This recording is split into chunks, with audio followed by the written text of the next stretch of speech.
कष्ट में जाता है। ऐसे जीवन चलता रहता है। लेकिन असाध रोग का अर्थ है कि उसी में घूम घूम के वही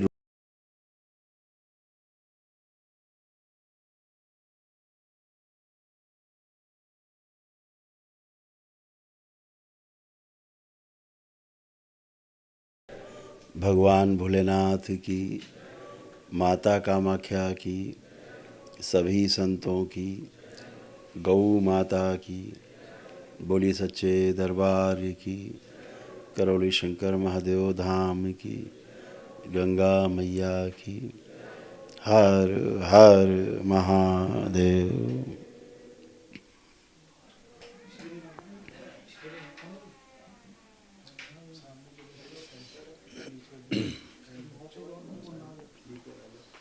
दरबार में आप सभी का बहुत बहुत स्वागत है।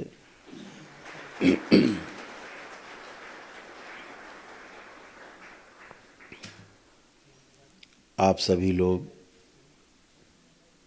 अपने अपने परिवार के सदस्यों के लिए चिंतित होकर दरबार की शरण में हैं। बाबा माँ की, भोलेनाथ और माँ की शरण में हैं। निश्चित रूप से कुछ अच्छा होना है, इसीलिए आपको ये शरण मिली। तमाम कष्टों के साथ साथ, समस्याओं के साथ साथ, जब परिवार में किसी सदस्य को असाध्य रोग हो जाते हैं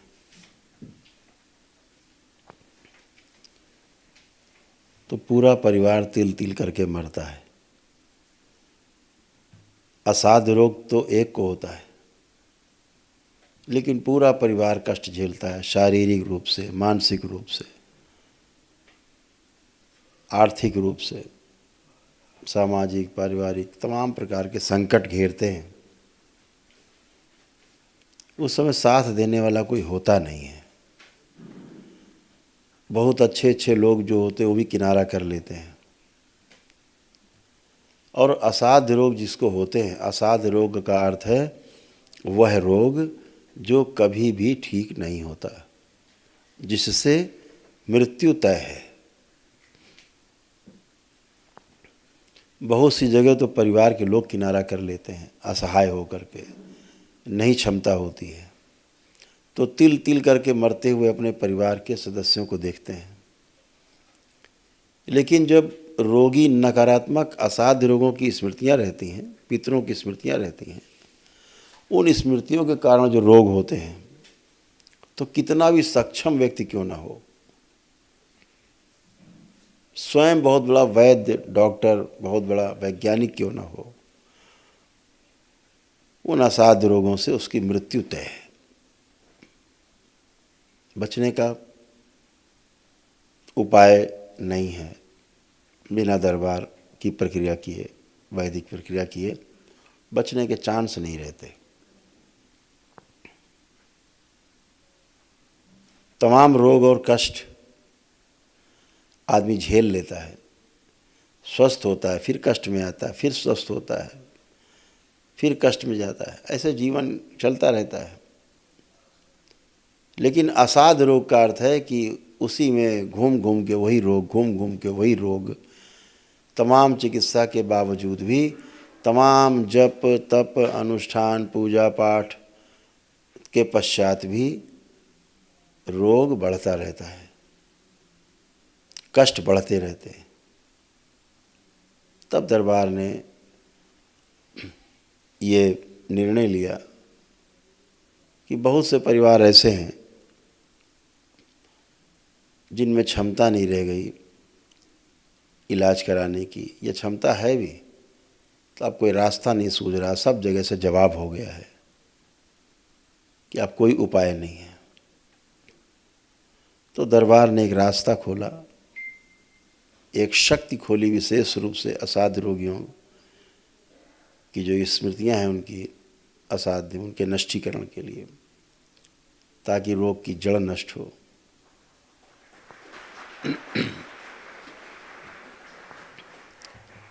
और उसके लिए एक निःशुल्क व्यवस्था की।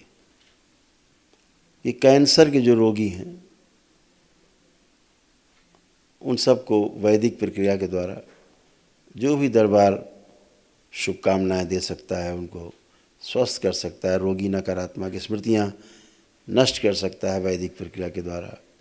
ऐसे बच्चे जो 14 वर्ष से कम उम्र के हैं, उनके स्वयं के कष्ट और असाध्य कोई कष्ट है, या गरीबी रेखा से नीचे लोग जी रहे हैं जिनका कोई नहीं, तो दरबार ने एक शक्ति खोली कि आप सब भी उसमें सहभागी हों और आप सबके भी कष्ट जाएं। निश्चित रूप से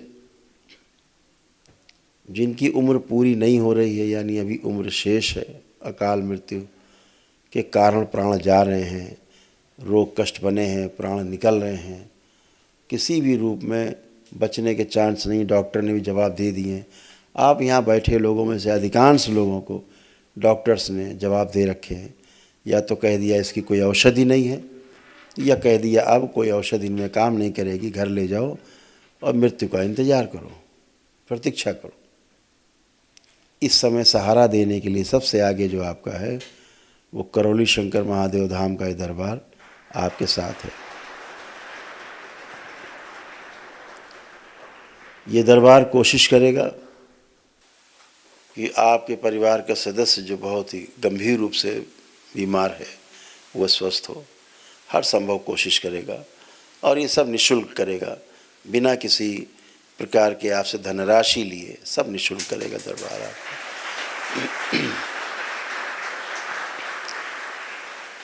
जैसे अभी निःशुल्क दिव्य वैदिक अनुष्ठान हुए, अभी आगे भी और अनुष्ठान होते रहने, हर महीने आपको कराएंगे, दरबार कराएगा क्रम से एक एक करके। उसके लिए आपको करना यही है कि जब अगली तिथि आपको अभी दी जाएगी, अभी बताई जाएगी, उस तिथि में आपको जो रोगी सदस्य परिवार का जिसको कष्ट हैं, अभी जो कष्ट थे दरबार आने के पहले तक, और जब अगली बार आप आएंगे तो ये लिख करके कागज़ में ज़रूर रहे कि ये कष्ट थे, ये कष्ट थे, ये कष्ट थे, ऐसे से कष्ट थे, अब ये कष्ट नहीं हैं, जो भी जैसा है, या ये कष्ट अभी बाकी है, या ये कष्ट पहले से बहुत कम हो गया है, थोड़ा रह गया है, जो भी जैसी स्थिति हो वैसा लिख करके उस पीड़ित व्यक्ति से परिवार के पूछ के और लिख करके कागज़ पे आपको लाना ज़रूर है, ताकि आपकी रिकॉर्ड फाइल बन सके और दरबार उसी अनुसार आपको आगे वैदिक प्रक्रिया में आगे और शामिल कर सके। तो आप सभी लोग इस बात का विशेष ध्यान रखेंगे कि अगली बार जब आप आएंगे तो वो ले करके आएंगे। जो फीडबैक है, फीडबैक समझ रहे हैं और 1 मिनट का उससे वीडियो 2 मिनट का बनवा के बोलते हुए वो कि हाँ मुझे ऐसे ऐसे कष्ट थे, ये कष्ट था, अब मुझे इतना आराम है, ये आराम है, ये आराम है, और ये कष्ट बाकी है, कुछ भी जो भी है आप ज़रूर ऐसा करके लाएंगे। दरबार आपके साथ पूरा पूरा सहयोग करेगा। आप सभी को सारे कोड नंबर अलॉट किए गए हैं, उस कोड नंबर से हमेशा आपका रिकॉर्ड दरबार में रहेगा। जब भी कभी आपके यहाँ से कोई भी आएगा, आप आएंगे मतलब, तो वो तुरंत फाइल आपकी निकलेगी और जो आपकी समस्या है उसका निदान के साथ निवारण करने की भी कोशिश की जाएगी कि आप सभी स्वस्थ रहें। दरबार जीरो मेडिसिन के आधार पे आपका वैदिक प्रक्रिया करा करके और स्वस्थ करने की कोशिश करता है। आपकी आस्था, विश्वास और श्रद्धा के दम पर आप अपने लिए, अपने परिवार के सदस्यों के लिए जो प्रार्थना और संकल्प करते हैं, उनके आधार पर आप स्वस्थ होते हैं।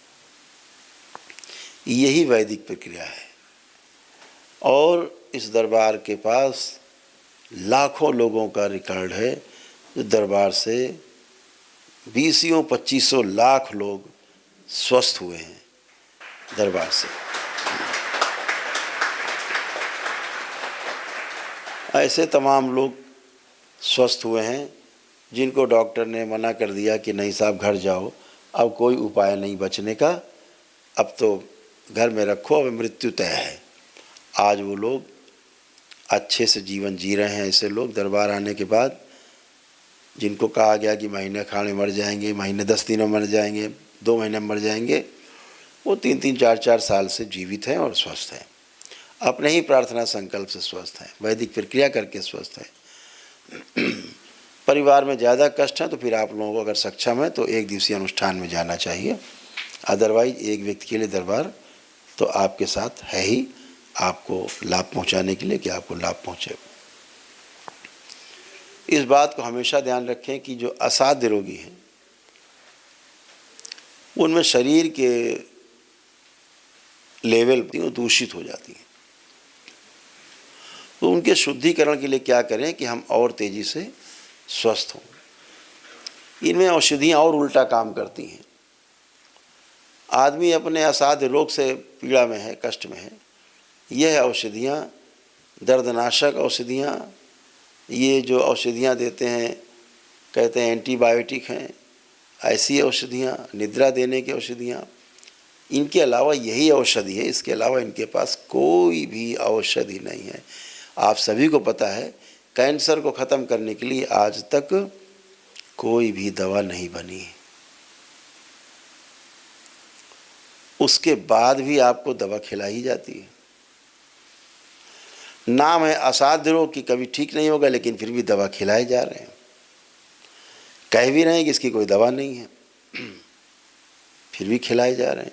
बच्चों के असाध्य रोग हैं, औषधि बनी नहीं संसार में, चिकित्सा हुई नहीं, लेकिन दवा खिलाए जा रहे हैं।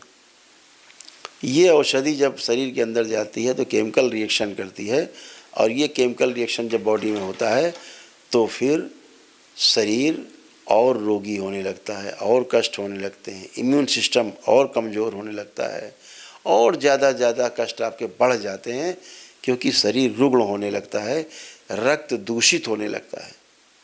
और अगर रक्त दूषित होने लगता है तो फिर समस्या और बढ़ जाती है, और वो समस्या थोड़ी नहीं बढ़ती, मृत्यु देती है। तमाम औषधियाँ हैं, किसी भी औषधि का नाम आप गूगल पे डालिए, मोबाइल में, कंप्यूटर पे, और उसके पूछिए इसके साइड इफ़ेक्ट क्या है, तो दर्जन भर से ज़्यादा आपको साइड इफ़ेक्ट मिलेंगे कि ये दवा खाने से ये रोग आपको बनेंगे। एक को दबाने के लिए 14 रोग तैयार हो गए शरीर में, ऐसी कितनी औषधि खाते हैं मजबूरी में। तो सबसे बड़ी औषधि है अपनी स्वयं की जीवनी शक्ति, अपना इम्यून सिस्टम, अपनी इम्यूनिटी से बढ़ करके संसार में कोई भी दवा नहीं है। अगर मृत्यु का भय हो गया तो समझ लीजिए फिर कोई बचाने वाला नहीं। अभी जैसे आप लोग यहाँ बैठे, दरबार की आप व्यवस्था देखो, करके दिखाते हैं, जितने लोग बैठे, आने के पहले आपको लगता था परिवार का सदस्य हमारा मर जाएगा, बचेगा नहीं। ऐसा कोई आदमी है जिसको लग रहा है उसका परिवार का सदस्य नहीं बचेगा, मर जाएगा? हाथ उठा सकता है?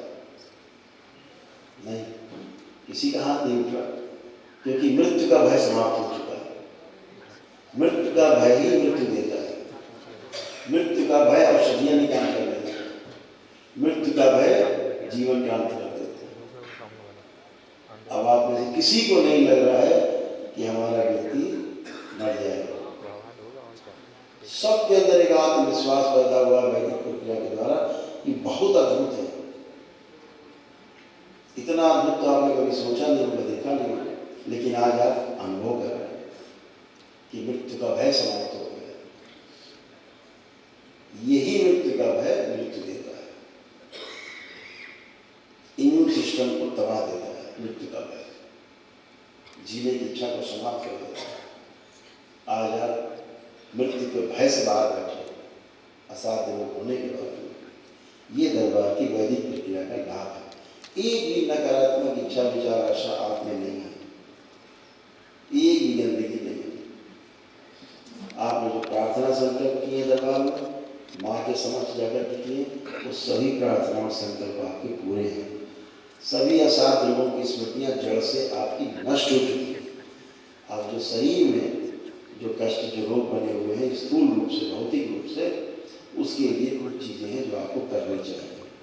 सबसे पहला काम तो दो चीज़ें सबसे महत्वपूर्ण हैं, एक निद्रा और दूसरा भोजन। सोच विचार के लेवल पर तो दरबार ने आपको शुद्ध कर रखा है पूरी तरह से। निद्रा के रूप में जो भी असाध्य रोगी है परिवार के सदस्य, उसको आपको सजेशन देना है, उसको आपको सलाह देनी है कि आपको 9 बजे रात तक हर सूरत में सो जाना है।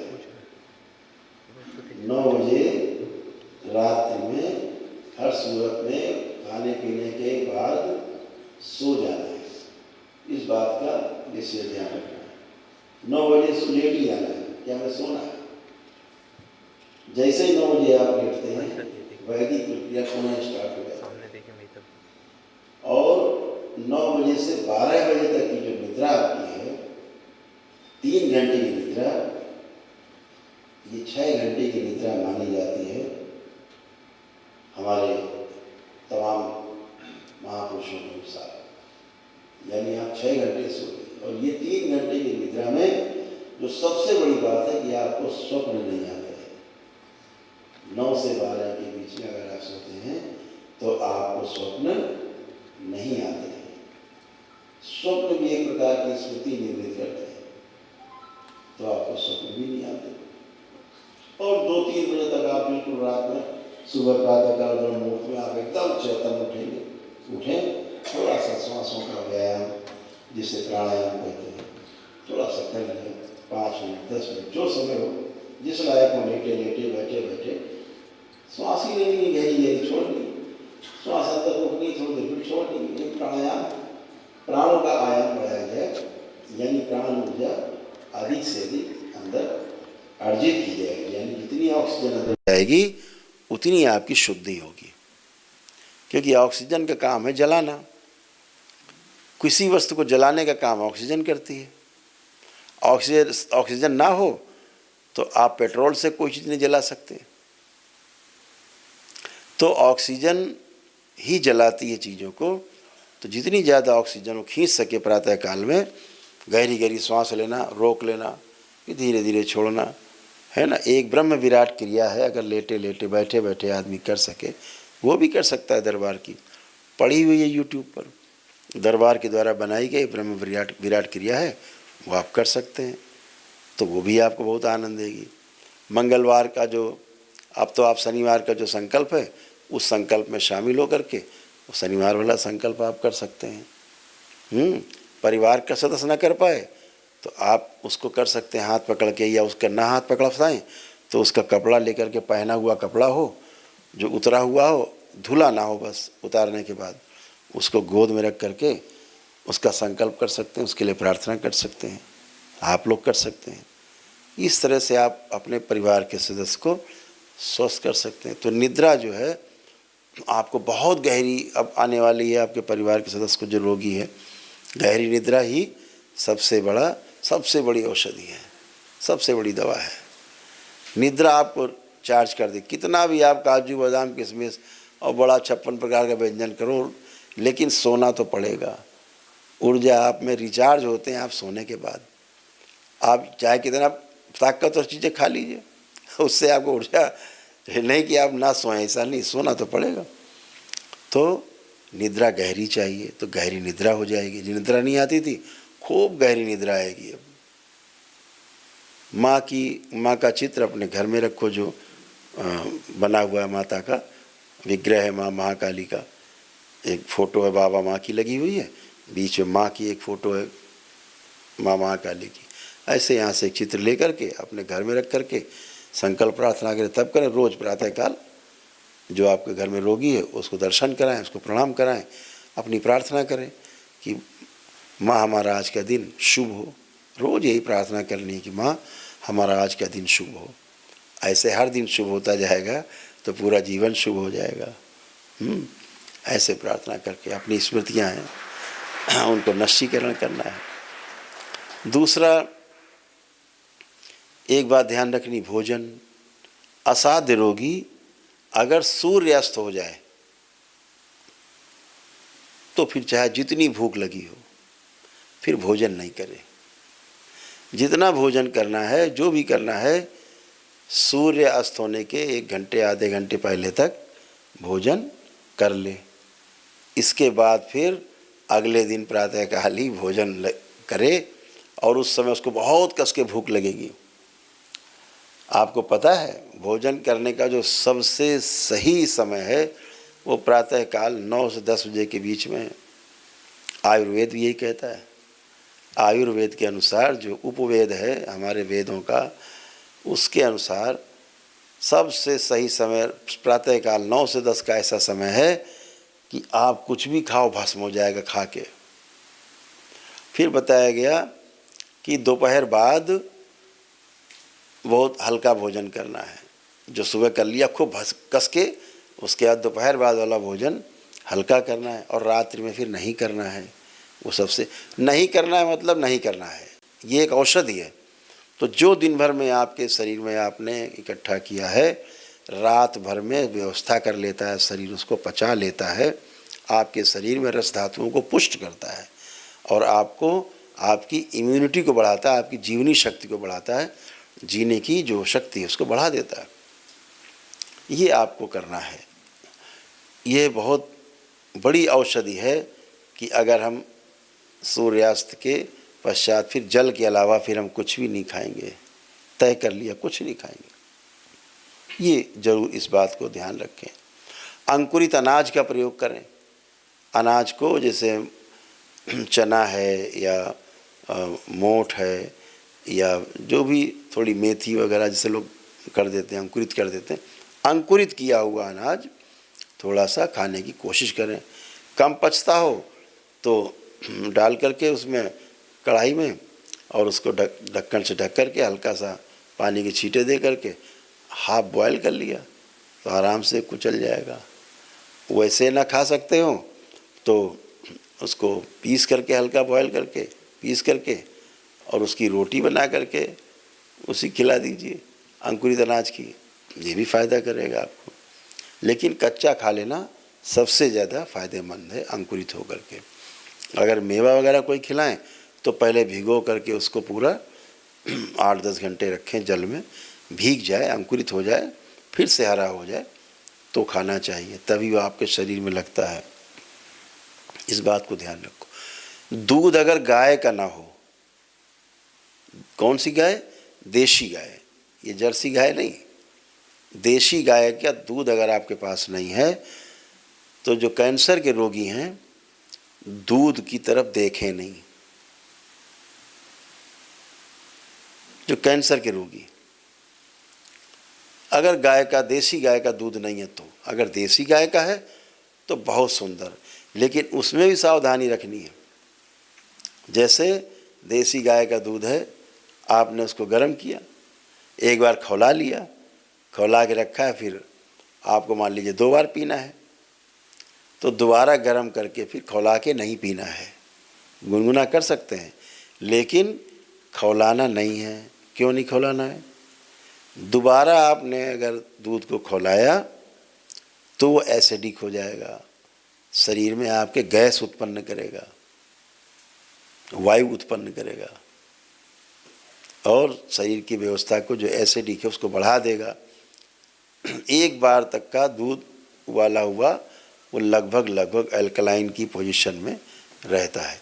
इसी प्रकार दही जमाएं तो दही को भी जो है ऐसा ना हो कि एक बार उबाल कर रख दिया, फिर दही जमाते समय फिर उबाल दिया और फिर उसका दही जमा दिया, ये दही एसिडिक होगा, अम्लीय हो जाएगा क्षारीय के स्थान पे। तो अगर दोबारा जमाना, एक बार का खौला हुआ दूध रखा है, दोबारा उसको दही जमाना है तो केवल बॉयल ना होने पाए, गर्म करके हल्का सा उसको दही के लिए जमा सकते हैं, उस दही का प्रयोग किया जा सकता है। अंकुरित अनाज है, दही, ये सब चीज़ें, लेकिन गाय के दूध से ही निर्मित, देसी गाय के दूध से निर्मित ये वस्तु हो। कैंसर के रोगी ना ही खाएं तो बहुत अच्छा। सबसे बड़ी एक आपको बात बताना चाह रहे हैं, कैंसर के जो रोगी हैं, जो सामने बैठे हैं मेरे तमाम, अगर आप 2 चीज़ें छोड़ दें तो कैंसर आपका कुछ उखाड़ नहीं सकता। 2 चीज़ें अगर कड़ाई से छोड़ दें। एक चीज़ है जिसका नाम है मिठाई, शक्कर से बनी वस्तुएं, मीठी चीज़ एकदम छोड़ दें। कसम खा ले कि हमें छूना नहीं है, जब तक हम स्वस्थ नहीं हो जाएंगे तब तक नहीं खाएंगे। स्वस्थ हो जाएंगे तो फिर खाएंगे, लेकिन जब तक स्वस्थ नहीं हो जाए, मुक्ति नहीं मिल जाए इस कैंसर रूपी राक्षस से, हम नहीं खाएंगे। और दूसरा है नमक। जितना कम से कम नमक खाएं, सेंधा नमक खाएं, उसके स्थान पे सफ़ेद नमक के स्थान पे थोड़ा सेंधा नमक खाएं, तो टेस्ट को अगर छोड़ दिया जाए कुछ समय के लिए, तो ये आपको बहुत बहुत बहुत फ़ायदा करती हैं चीज़ें शरीर के स्तर पर। जूस का प्रयोग ज़्यादा से ज़्यादा करें, खाने की चीज़ कम, जूस की चीज़ें ज़्यादा करें। गेहूँ है, चावल है, इससे बचें खाने से, इन सब से बच जाएं। नहीं खाना है हमें अनाज। दालें ले सकते हैं आप, दालें खा सकते हैं।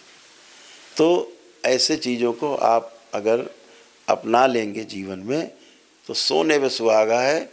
और आपको फिर, मुझे ऐसा लगता है कि दरबार ने जो प्रक्रिया आपकी कराई वो तो है ही आपके साथ, और जैसे ही आप ये करते हैं तो आपका इम्यून सिस्टम और मजबूत होता है, बहुत ताकतवर होता है।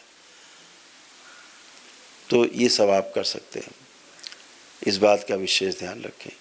और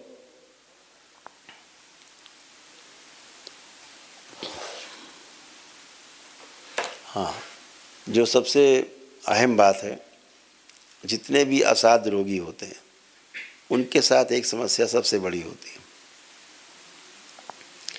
उपेक्षित महसूस करते हैं परिवार में। उनकी तरफ बहुत ज़्यादा लोग ऊब जाते हैं, तो ज़्यादा ध्यान नहीं देते हैं, तो उसको लगता है कि मेरा कोई घर में है नहीं देखने वाला। इस बात से बचना है, ये भाव उसके अंदर नहीं आने देना है। बहुत सहानुभूति रखनी है, उसकी एक बात पे तुरंत 4 लोग खड़े हो जाओ, हाँ बोलो बताओ क्या बात है, इतनी सहानुभूति रखिए। ये सहानुभूति बहुत बड़ी दवा है। जब अस्पताल में कोई व्यक्ति भर्ती होता है और वहाँ आप उसको देखने जाते हैं किसी नज़दीकी आदमी को, वो अंदर कितना खुश होता है कि, और रात में शाम को बताता है आज फला फला आए थे, आज फलाने भैया आए थे, आज फलानी चाची आई थी देखने, बड़ा प्रफुल्लित होकर बताता है। यह जो प्रफुल्लता है वह उसकी औषधि है। तो आप जितना उसके लिए सहानुभूति रख सकें, उसके प्रति केयरिंग हो सकें, उसको ज़्यादा से ज़्यादा देखभाल कर सकें, ये उसके लिए संजीवनी का काम करती है। कैंसर, अभी दरबार की एक भक्त हैं, नाम नहीं लेंगे, अभी आई थी, अभी गई, अभी वो 1-1.5-2 महीने पहले आई थी, तो बहुत चिंतित थी। उनको कैंसर डिक्लेयर हो गया। स्कूल के एक प्रिंसिपल भी हैं वो, तो कैंसर डिक्लेयर हो गया, वो बड़ी चिंतित। और दरबार दिखा रहा था इधर हम लोगों की, इन्हें कैंसर नहीं है, दरबार की भक्त हैं, इन्हें है ही नहीं कैंसर, इन्हें कैंसर है ही नहीं, और ब्रेस्ट में कैंसर। रिपोर्ट आ गई कि साहब कैंसर है, अभी रिपोर्ट लेके आई, दोनों रिपोर्ट रखी भी होंगी, यहाँ रखी हैं। बहुत चिंतित, और बहुत प्रिय भी हैं वो लोग हमारे दरबार के, बहुत ही बाबा माँ के दुलारे भी हैं। तो हमने उनको ऊपर बुलाया, हमने कहा कि भाई तुम्हें कैंसर नहीं, तू चिंता मत करो, तुम्हें कोई कैंसर वैंसर नहीं है, जाओ माँ के सामने प्रार्थना करके जाओ तुम। तो बोली गुरुदेव क्या एक बार और हम चेकअप करा लें? मैंने करा लेना। अभी दोबारा चेकअप करा के आई हैं, वही सबसे बड़ी लाइव कह रही कि कोई कैंसर नहीं है। कहाँ चला गया कैंसर?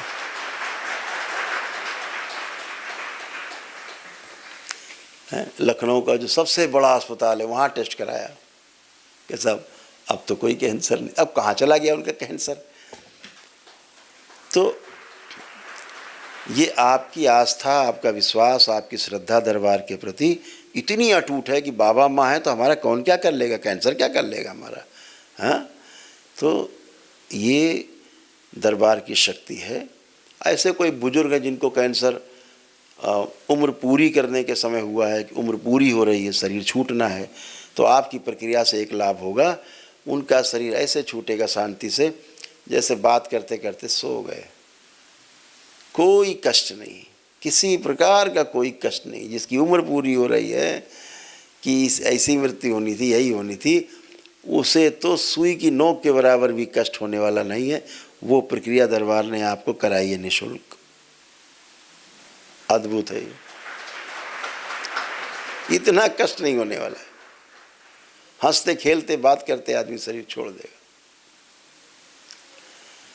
जिसकी उम्र है, जिसकी अकाल मृत्यु होनी थी, उसकी अकाल मृत्यु कट गई है, नहीं है कोई अकाल मृत्यु। कैंसर के बारे में एक बहुत बड़ा भ्रम है। अभी तक इसका जो ट्रीटमेंट है सफल, सटीक खोजा नहीं जा सका है। अभी इसका परीक्षण भी ठीक से खोजा नहीं जा सका है, डायग्नोसिस भी ठीक से नहीं हो पाता है। शरीर में आप ऐसे समझो, इस बात को बहुत ध्यान से सुनना और समझना, जो आप लोग सामने बैठे हो भुक्तभोगी हैं, और जो लोग सुन रहे हैं मुझे दरबार के लोग, उनसे भी कहना चाहेंगे वो भी सुने ध्यान से। कैंसर कभी भी बनता है तो किसी भी अंग में हो, बनता मस्तिष्क से है। यहाँ के असंतुलन से शरीर में कैंसर बनता है। जहाँ पर भी शरीर में ग्रोथ होती है, वो जो ग्रोथ है, वो जो बढ़ता है, जिसे हम फोड़ा कह लेते हैं, जिसे हम गांठ कह लेते हैं, सिस्ट कह लेते हैं, तो जो कुछ भी बढ़ता है वो ग्रोथ जो होती है, वो ग्रोथ अगर कहीं पे अंदर इंटरनल इंजरी हुई है तो डैमेज हुआ है, तो मस्तिष्क उस डैमेज को पूरा करने के लिए कुछ सेल्स रिलीज़ करता है, जो वहाँ जा कर के डेड सेल्स बाहर हो जाते हैं और उसकी जगह अच्छे सेल निर्मित हो जाते हैं, पुनर्निर्मित होते हैं। जो एसेंशियल ऑर्गन्स हैं उनसे हट के बात हम कर रहे हैं बाकी जगह पर। लेकिन जब मस्तिष्क और शरीर का संतुलन नहीं रहता, तो जहाँ पर चोट लगी, जहाँ पे कष्ट है, जहाँ घाव है, उसको पूरा करने के लिए वहाँ से मांग हो रही है कि हमें भाई 10 लाख सेल भेजे जाएं। मस्तिष्क सुनता है कि शायद 20 लाख मांग रहा है, वो 20 लाख रिलीज़ कर देता है, तो 10 लाख तो गए और 10 लाख डिपॉजिट हो जाते, तो बड़ा हो जाती जगह। ऐसे रोज होता रहता है, धीरे धीरे वो जगह बड़ी होती जाती है। तो हर गांठ, हर सिस्ट, हर घाव कैंसर नहीं होता। ये इन्फ्लेमेशन के कारण हो सकता है, इन्फेक्शन के कारण हो सकता है, वो जगह घाव बढ़ सकते हैं, गांठ लम्स बन जाते हैं। तो ये आवश्यक नहीं है कि वो कैंसर ही है, लेकिन अज्ञानतावश आपको बता दिया जाता है कि आपको कैंसर है। कैसे? 2 प्रकार के सेल होते हैं कैंसर में।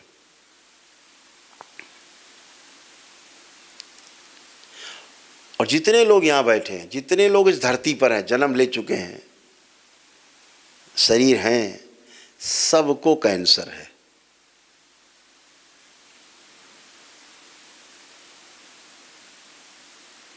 एक व्यक्ति ऐसा नहीं है जिसको कैंसर नहीं है, कैंसर के सेल नहीं है।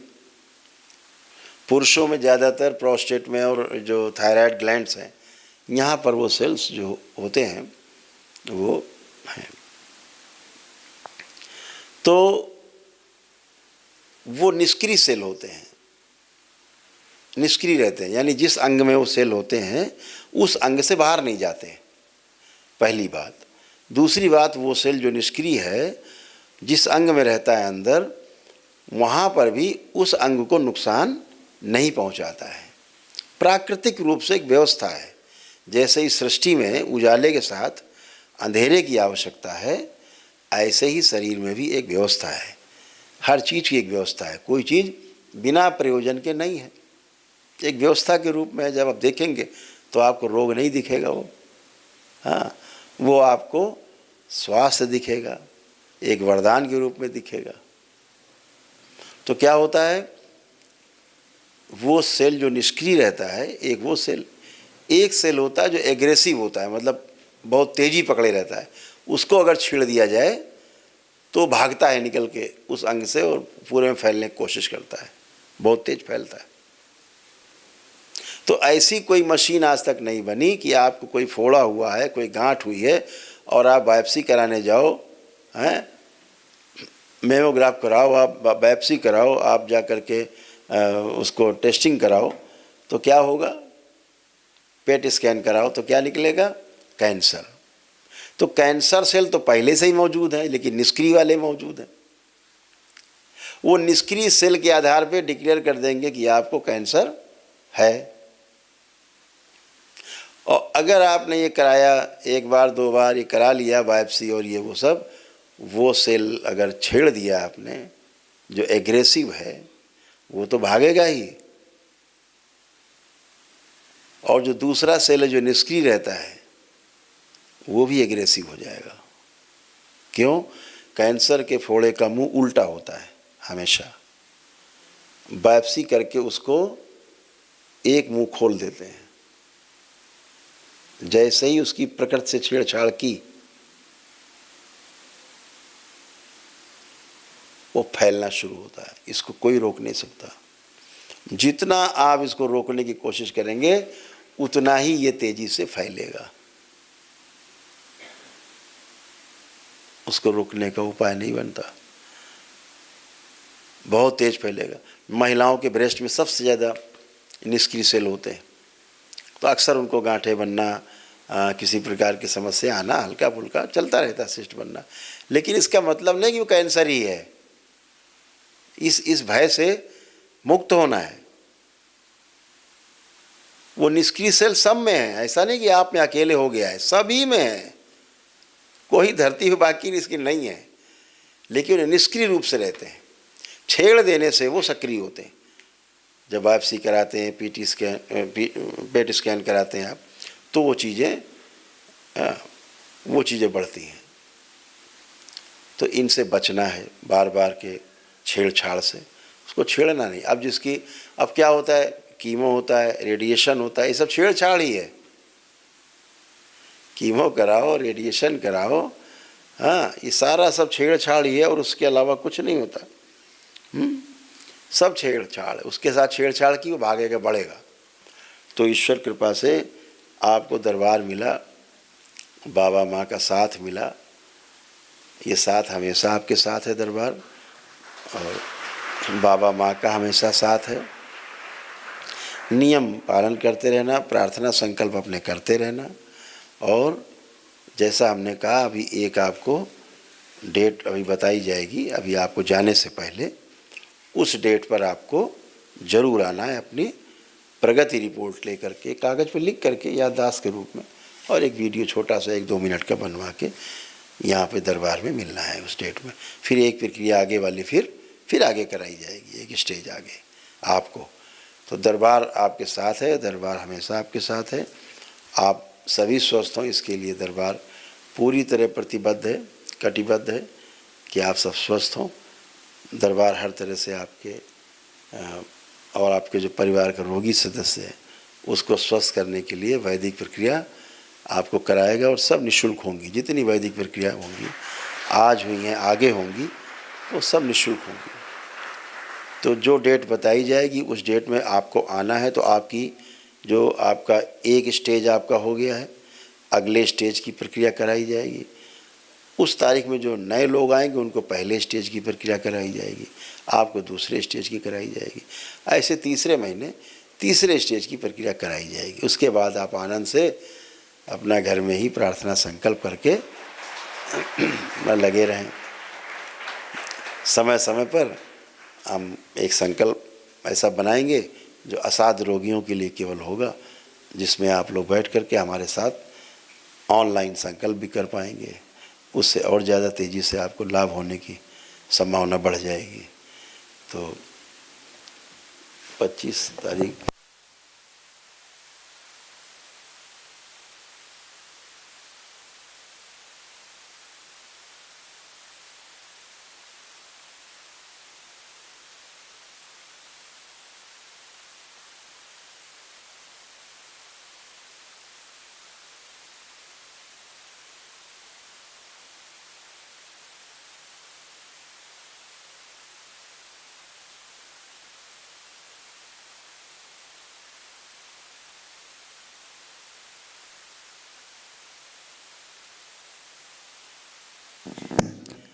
तो एक तारीख आप लोग अपने मस्तिष्क में नोट कर लें, कागज़ में नोट कर लें। 26 अप्रैल को आपको यहाँ आना है। तो 26 अप्रैल आप आएंगे तो आपको एक प्रक्रिया अगली करा दी जाएगी, और जो नए लोग रजिस्ट्रेशन कराना चाहें वो भी रजिस्ट्रेशन करा के बीच में 26 अप्रैल को उनकी प्रक्रिया भी कराई जाएगी। इस बात का विशेष ध्यान रखें। जिनकी प्रक्रिया हो चुकी है दरबार से अभी, वो उनकी दूसरे स्टेज की प्रक्रिया होगी 26 अप्रैल को, और जो पहली बार आएंगे उनके पहले स्टेज की प्रक्रिया होगी 26 अप्रैल को। तो अपना अपना रजिस्ट्रेशन कराते जाएंगे।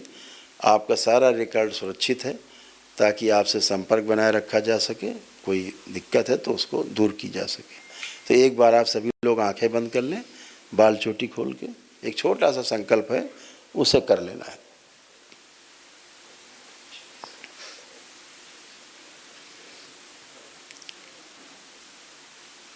नेत्र बंद करके सभी लोग अपने अपने हृदय में भगवान भोलेनाथ को ध्यान करें।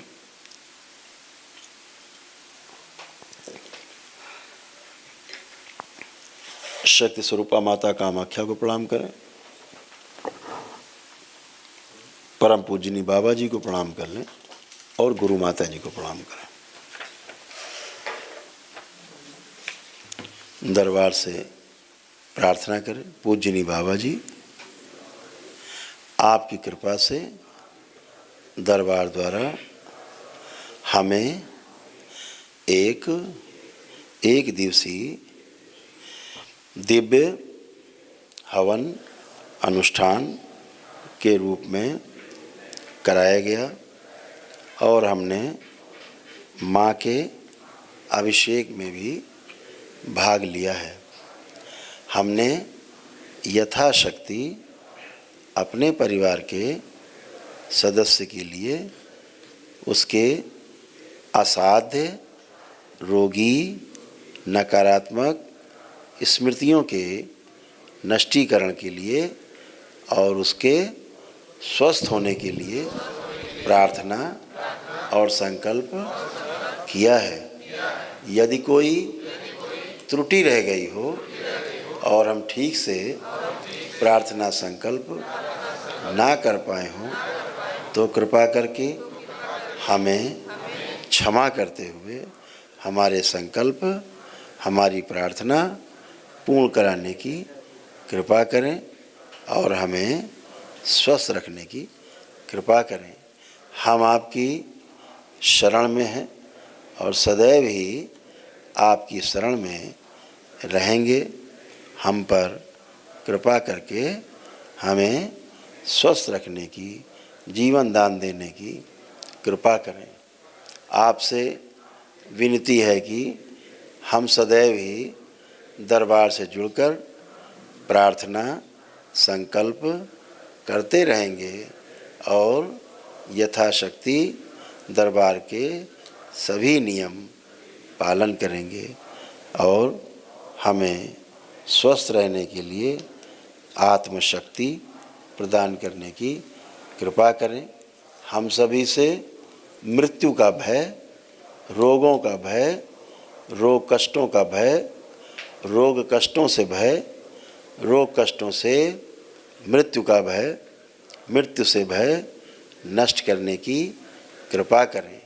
जितनी भी असाध्य, रोगी, नकारात्मक स्मृतियों के कारण यह रोग उत्पन्न हुए हैं, वह सभी दरबार के द्वारा नष्ट कराने की कृपा करें।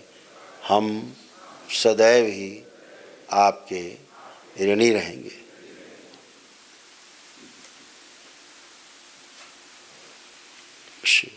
इनका संकल्प पूर्ण कर दिया जाए। शिव।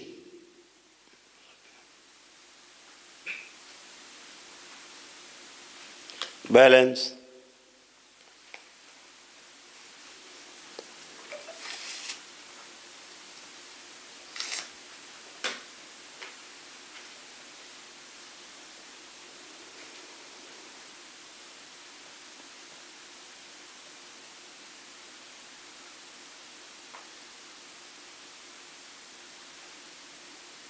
दरबार संपूर्ण प्रक्रिया पूर्ण करा दें।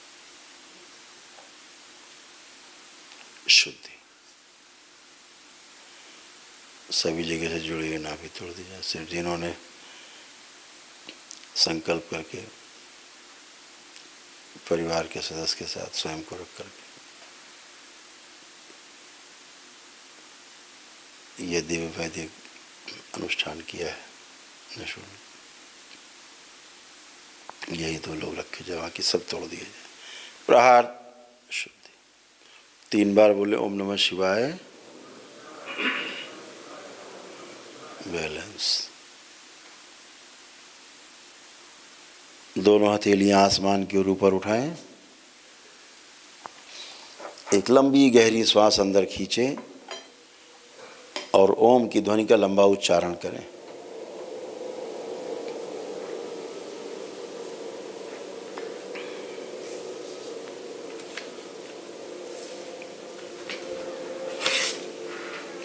ऐसे 2 बार और करेंगे।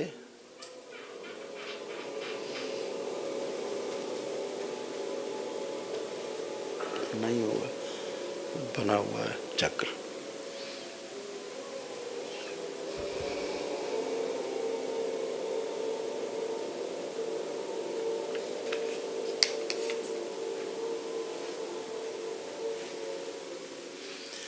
तीन बार ओम नमः शिवाय का उच्चारण करें।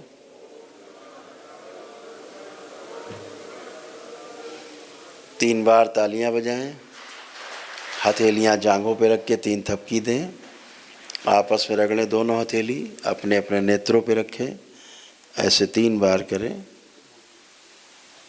और धीरे धीरे अपने अपने नेत्र खोल देंगे।